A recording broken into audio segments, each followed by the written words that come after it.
Regie is a poet, educator, literary performer, and fellow seeker. He's a member of First Parish UU in Lexington, Massachusetts. Regie and his poetry have been featured at the UU General Assembly, which is the national gathering of Unitarian Universalists, and he has been a guest speaker at many UU congregations throughout New England. He's also written for and performed with UU composer Jason Shelton in the Nashville production of his Sources Cantata, which is a Unitarian Universalist multi-movement choral work, which engages our theological diversity through a musical exploration of the 6 sources of our living tradition. You may also have heard Regie on National Public Radio. And on a personal note, Regie also worked with my students at the UU Urban Ministry in Roxbury on creating their own poetry, which is how I came to know him. Last night, he blew us away with his performance here downstairs, and this morning we welcome him back and thank him for sharing his words and his love of words with us. Welcome, Regie.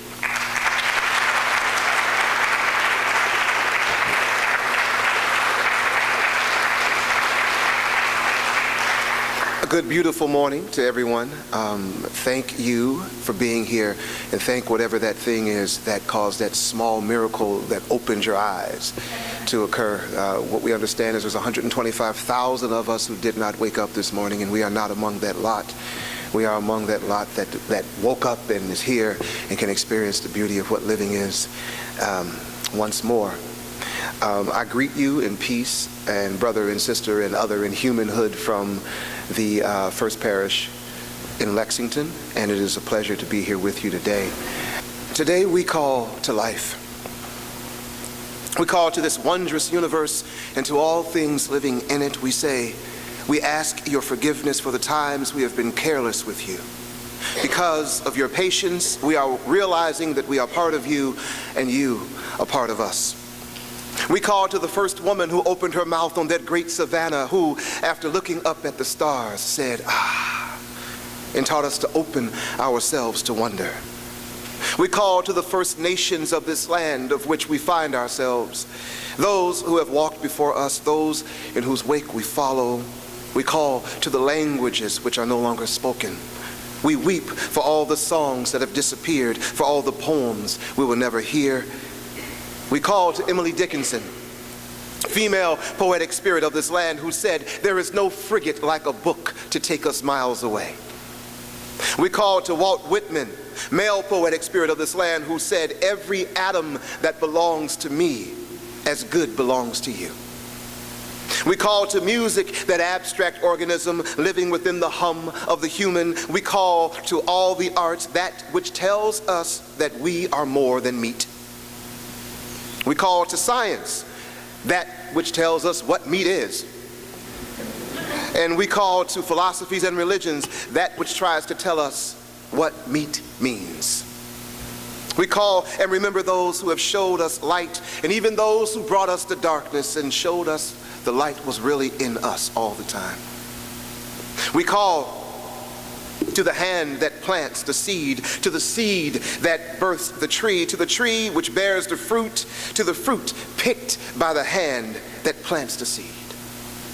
Look at your hands. Think of what evil they can do. Look at your hands. Think of what good they can make.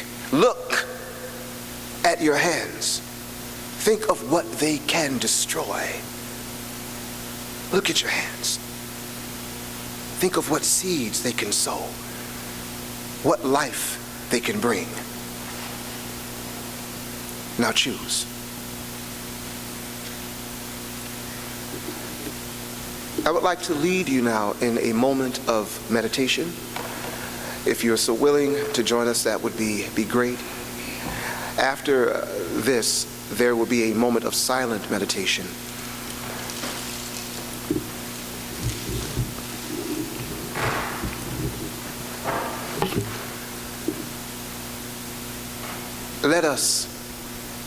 Let the silence in. Let the shushes and the hushes begin. Let our ears take a break from all the noise the world makes. Let us let the silence in. Let us speak and think in whispers. Become deeper listeners. Let us put our hands on our knees, close our eyes, and just breathe. Breathe. Breathe. Let us let the silence in. Sometimes we do need to be loud, but not now. Just for this moment, let us be quiet and still, so still that we could be mistaken for smooth, round pebbles sitting at the bottom of a lake, at the bottom of a meadow, at the bottom of a hill. Let us let the silence in.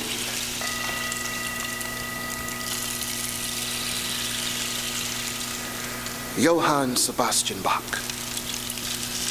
wrote a lot of music, and he said a lot, and what he said still makes sense. He said, if it was not for silence, music would not exist.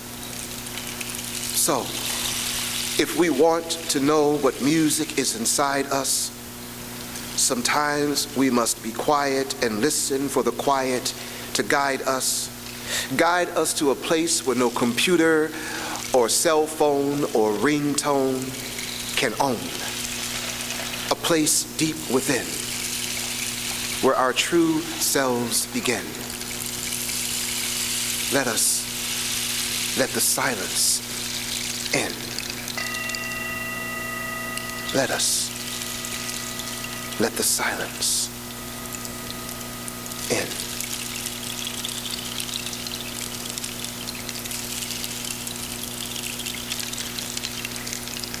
This morning comes to you from a gentleman who's no longer with us. His name is John O'Donohue.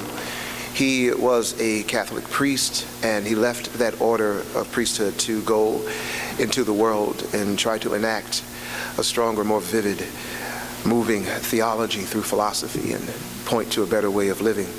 This comes from one of his writings. It is a blessing, eternal echoes from his book Anam Cara. And this is Celtic Reflections on our yearning to belong. May you awaken to the mystery of being here and enter the quiet immensity of your own presence. May you have joy and peace in the temple of your senses. May you receive great encouragement when new frontiers beckon. May you respond to the call of your gift and find the courage to follow its path. May the flame of anger free you from falsity. May warmth of heart keep your presence aflame, and may anxiety never linger about you. May your outer dignity mirror an inner dignity of soul. May you take time to celebrate the quiet miracles that seek no attention. May you be consoled in the secret symmetry of your soul. May you experience each day as a sacred gift woven around the heart of wonder. John O'Donohue. Poetic heroes and saints, and this poem called Life. Where did that brother get that grandiose and pretentious title? Years ago, when I was studying for my master's in poetry, thus more proof of my grandiosity and pretentiousness, one of my professors suggested that we students keep journals of lines and passages and characters that we were to encounter in the various texts that we would read. That these would later serve as moments of intellectual and literary illumination when we were thrust into the darkness of non-academia and found ourselves fully immersed in the rather benighted and unenviable world known as earning a living.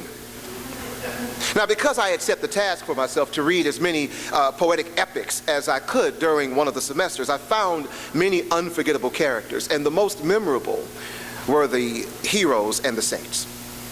Whether it was the heroic and wily Odysseus using his mind before using his fists, or the not always so saintly St. Augustine, who was so instrumental in bringing forth ancient philosophy to Christianity and thus the Western world, but also uttered the words, "Lord, make me good, but not yet." I found something of value in contemplating the idea of the hero and the saint. Now, the idea of the hero differs from culture to culture and also morphs over time within a culture. The idea of the hero in Bronze Age Greece generally was reserved for a demigod, a person who had divine blood and thus could perform feats that no full human being could perform. Now, this has a somewhat related different meaning than it does for we moderns. We tend to think of a hero as someone who risks their life to save a life. And I guess most of us, if we think of our personal heroes, we think of those who have helped us to lead a better life. My understanding of a saint was shaped by something Kurt Vonnegut said. He said, "A saint is someone who takes something ordinary and transforms it, shows us what is hidden inside the mundane, and in so doing changes, usually for the better, how we see everything, the world, life."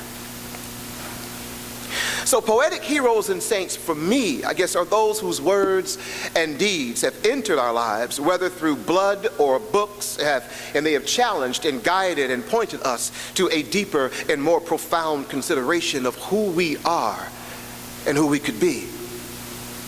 Now that I am a man of a certain age, I have accepted the reality of having more years behind me than ahead. I am beginning to look back over my own life, beginning to remember those who for me were stumbling blocks or stepping stones, and very often both. I suspect that most of us who might have done that, we've gotten to the point where we are starting to see the constellations, the stars of the constellations in which we guided ourselves have started to dim and have started to not be there. And if we do this, if we look back over our lives and we do that, I suspect most of us might see our own lives as analogous to an all too short video of a non-fictional linear narrative in which we can follow each step to this very moment. But when doing so, we might also realize that how our lives have been without a predictable plot, have read like the irregular and staggered lines of a free verse poem, where often we have to bend the prosaic rules and abandon outlines and even punctuation, as often plans go awry, doesn't stick to the script, so to speak. Often when writing a poem, I believe the poem is about one thing, and then get the feeling, subtle and atmospheric, that it may be about something more than what I think it's about, or is about something totally unexpected, surprise. So at this point, I often feel I must do what the jazz musicians and beat poets of a generation ago say: I must compose on my feet. This means to riff, to improvise. And to do this, I guess a poet has to open oneself to him or herself to surprise, to wonder, to risk. And I guess so too, we must be open to the magic and the mania and the risk of living this poem of life, for we never know what beauty may find us. In the Italian film Il Postino, a fictionalized account about a young man named Mario who encounters and is affected by the great Chilean poet Pablo Neruda, there are several poignant moments and thought-provoking moments in which the phenomena known as metaphore or metaphor occur. The keenest for me is when the character who portrays Neruda is explaining metaphore or metaphor to Mario, and he explains that metaphor is a way of speaking about one thing through the voice of another. It is an event in which one thing is made symbolic of something else. This is, I think, not too dissimilar from the definitions most of us received in grade school. But for me, the transcendent moment comes when Mario asks, after he has this epiphany, he asks the question, then, is it that the whole world is a metaphor for something else? Now, I am so happy that this was an Italian film and not an American film. Not just because an American film probably would have had a nuclear bomb go off so that you didn't have to think any further, but because the American need for resolution, right, would have asserted itself, possibly asserted itself. And an American filmmaker might have followed that and had the characters of that film hazard a response to that question. And this would have provided a sense of finality, a sense of closure. But no, the question was left open. And because of that, I and those who I know have seen the film were left open to the question. We were opened by that question.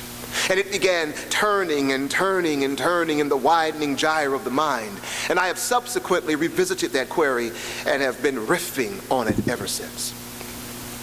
Is it that the whole world is a metaphor for something else? Is life a metaphor for something else? Is life a symbol of something? Is my life a symbol of something? What speaks through my life? What does my life speak through? These are not easy questions to pose, let alone for us to answer. They are huge existential probings. And it is, I believe, because of questions like that that we all turn to the arts and religion, two systems of symbol and metaphor, and as such, they are intrinsically poetic. They show us our attempt to unify the wide and disparate aspects of our various existences. They show us how beautifully complex we are. And being so constituted, we create and need systems of thought and expression that acknowledge and speak to that complexity. And like many a complex poem, this poem called life has at least two impulses. The impulse to declare and the impulse to inquire. Life, an exclamation of here-ness and an insistent curiosity. Hey, Mother Universe, I am here. Now what? I guess our personal poetic heroes and saints are those whose words, ideas, and deeds has helped us to navigate the now whats to a more fully realized here-ness. Someone who might have led us to the poetry in ourselves, to a deeper realization of the ongoing and unfolding metaphor, and meaning in our own lives.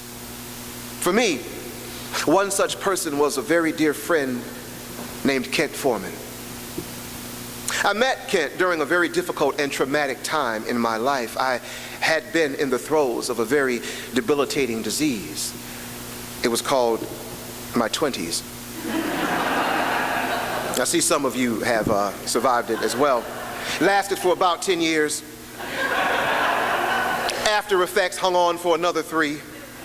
I'm better now, thanks.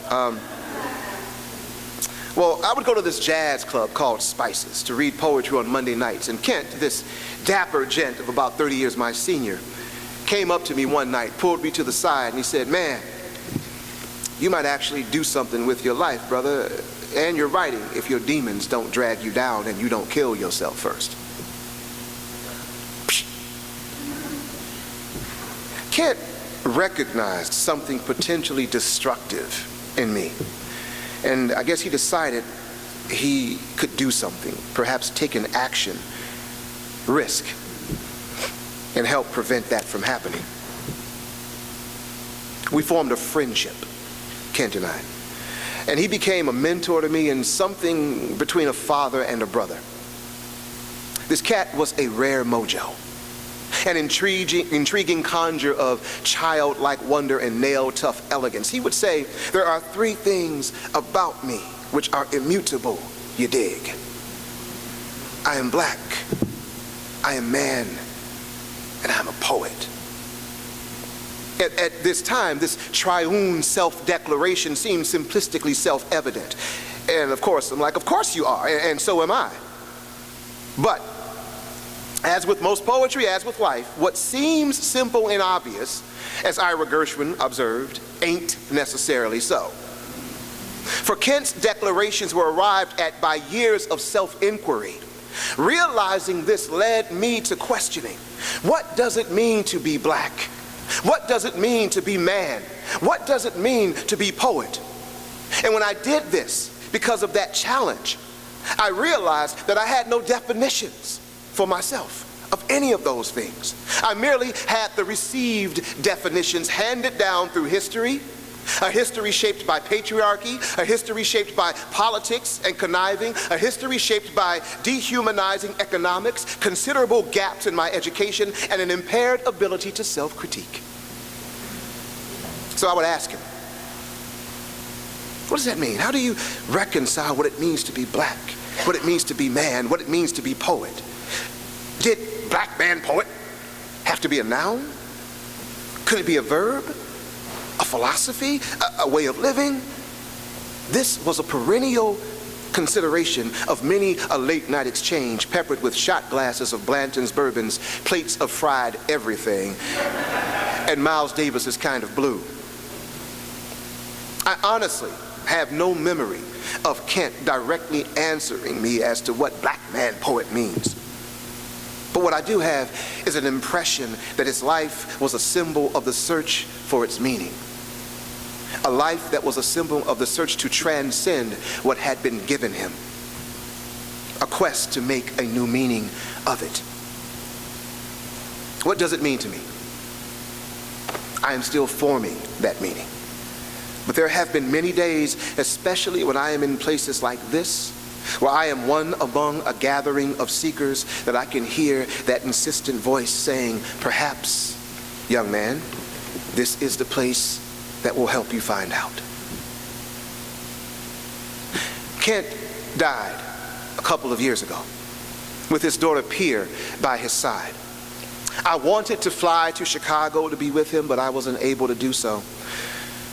Partly because I didn't want to see him sick like that. I felt it might stain my memory of him. I was selfish. There is a part of me that still deeply, deeply regrets that decision. But poetic heroes and saints can forgive us when we falter, when we are weak and small, when we disappoint, when we fail, when we lose our way because we are eaten by guilt and grief and loss. They often see that these are a part of our soul's great grappling. They help us revive and revise, help us to strengthen, and perhaps show us in which way we might be living a metaphore. Perhaps we are like Dido, fighting to overcome the feeling of being betrayed by someone we loved. Or like Jacob at Peniel, wrestling with the spirit of an unimaginable force in order to be blessed. Well, Dido eventually could not reconcile with the betrayal. Jacob got his blessing, but limped for the rest of his life. Poetic heroes and saints tell us that even if limping is the only way we can walk, we must walk. Walk even if every step hurts us, for this hurt becomes part of who we are. For life, as we know, is also hurt and pain and tears and loss.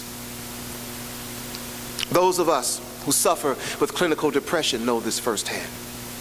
Those who fight every day to keep the dark tides ebbing from swallowing them whole. There are those who suffer from physical illness and pain and just want it to end. And maybe in this pain, we've become one with that sorrow. Perhaps like al-Mustafa, the wise man in Khalil Gibran's classic, The Prophet, who, when asked by a woman to speak of joy and sorrow, said, "Your joy is your sorrow unmasked. And the self-same well from which your laughter rises was oftentimes filled with your tears. And how else can it be? The deeper that sorrow carves into your being, the more joy you are able to contain. It's not the cup that holds your wine, the very cup that was burned in the potter's oven. And it's not the lute that soothes your spirit, the very wood that was hollowed with knives." And in this hollowing with knives, I guess comes the challenge. Perhaps like We find it. We rise to it like Lady Day, who befriended her sadness and learned to shake hands with heartache, or like the tragic comedic protagonists of our blues songs learned to squeeze just a little sweetness out of the bitterness and begin to sing toward the bittersweet here-ness, to make this living thing we all wish to hang on to an altar life, an intensification of presence, an epic striving to love and live more profoundly. For to do so, to make this conscious decision to say yes to the slings and the arrows of outrageous fortune is a form of courage that asks us to risk hurt and pain and tears and loss when we already know it too well and know that they are coming for us again. For there is nothing that feels, that has a heart that cannot hurt, nothing that can't be loved, that cannot be lost, no poem that does not end, and nothing written that cannot be erased. But perhaps not erased completely. Look, there, on the parchment of our lives, there are traces, impressions of all who have touched us with deed and word and idea. And so the same with those we touch with deed and word and idea, traces and impressions of our lives on them, as if existence is a great palimpsest echoing with the scribblings of deeds and words and ideas, scribblings that when cobbled together are a poem, perhaps a haiku that says to us all, you who have been loved are still living the great poem. Now what? Oh, now what? Now what? Let us show life how thankful we are by dislocating our arms in order to get a fuller embrace. Let us sprain our ankles as we find new ways of stumbling and fumbling into ecstasy. Now what? Let us gladden our hearts as we find better ways to fail. Now what? Let us ginsuki. What is that? Let us learn to paint each of our cracks and our fractures in gold. For lives will have woes, but our lives are more than the summation of our woes. Our lives will have rewards for accomplishments and damnations for failures, but our lives are more than this tally of rewards and damnation. When we love deeply and fully, when we brother and sister and other and human and hero and saint and God with one another, our lives become poetic offerings, distillations of meaning, where we see that we are brief instances of the cosmos, awakened to its own imaginative possibilities. We breathe, and each breath is a celebration of the immaculate implausibility that is existence. Each breath, a letter in this epic poem called life. How unlikely we are, this human thing, this fragile collection of uppity elements. Each life, a poem. Each life is a verse scripted of stardust. And each of us is a metaphor for this beautifully complex, frightening, and wondrous universe. Blessed be.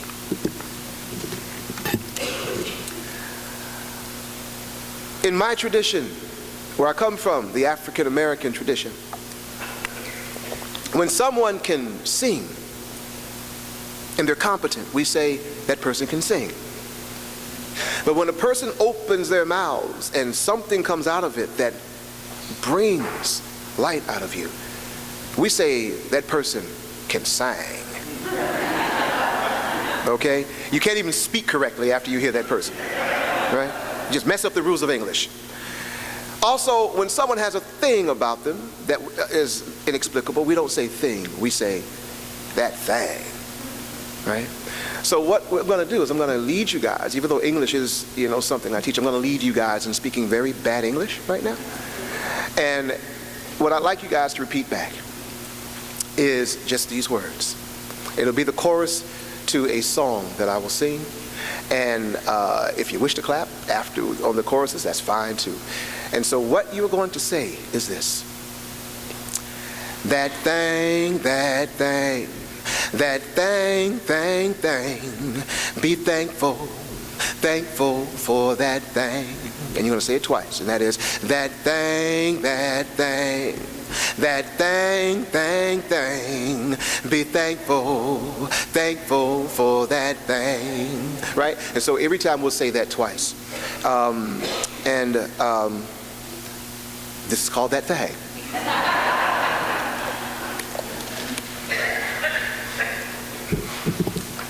Now each one of us who's felt it know it's the sweetest feeling felt. That gentle touch of spirit that makes all defenses melt. It evades our attempts at language, yet it speaks through everyone. And at times when we are silent, we can almost hear it hum. It's the reason why we fall in love.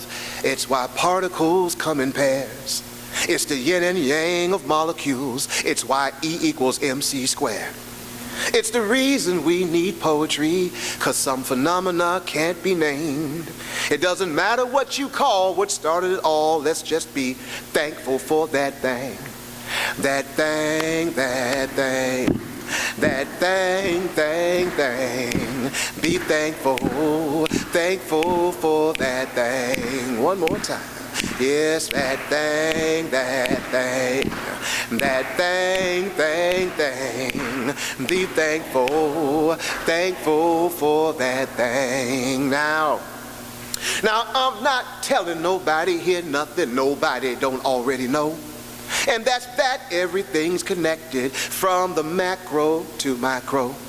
Don't believe your deceiving eyes. Look deep inside, you'll see it's true. That there's a universal union between the universe and you. Some find it in religion, some in their sacred books of old, or some through the arts and sciences, or peering through a telescope. But it's the mother of all mysteries, from DNA to the Big Bang. And I don't care what y'all call what began it all. Let's just be thankful for that thing. Yes, that thing, that thing. That thing, thing. Be thankful, thankful for that thing. Yes. Oh, that thing, that thing. That thing, thing, thing. Be thankful, thankful for that thing. Now we're talking about prime causation, quantum fluctuation, cosmic inflation, particle creation, protons and neutrons collide in deuterium, then into hydrogen, then into helium. Next came the light out of a plasmic darkness. Then came the time the stars started sparking in nucleosynthesis. First stars explode and then another generation of stars begins Genesis. Dust balls forming, planets borning, Earth is then birthed and life begins dawning. Prokaryote, cyanobacteria to eukaryote, then multicellular life becomes regular. Fish, then amphibian, reptilian, mammalian, primate, great ape, then homo sapien. Whatever it is that caused those things I've named, just be thankful for that thing, that thing. That thing, thing, thing. Be thankful, thankful for that thing. Yes, that thing, that thing. That thing, thing, thing. Be thankful, thankful for that thing. Two more times, y'all. Yeah, that thing, that thing. Yes, that thing, thing, thing. Be thankful, thankful for that thing. Yes, that thing, that thing. That thing, thing, thing. Be thankful, thankful for that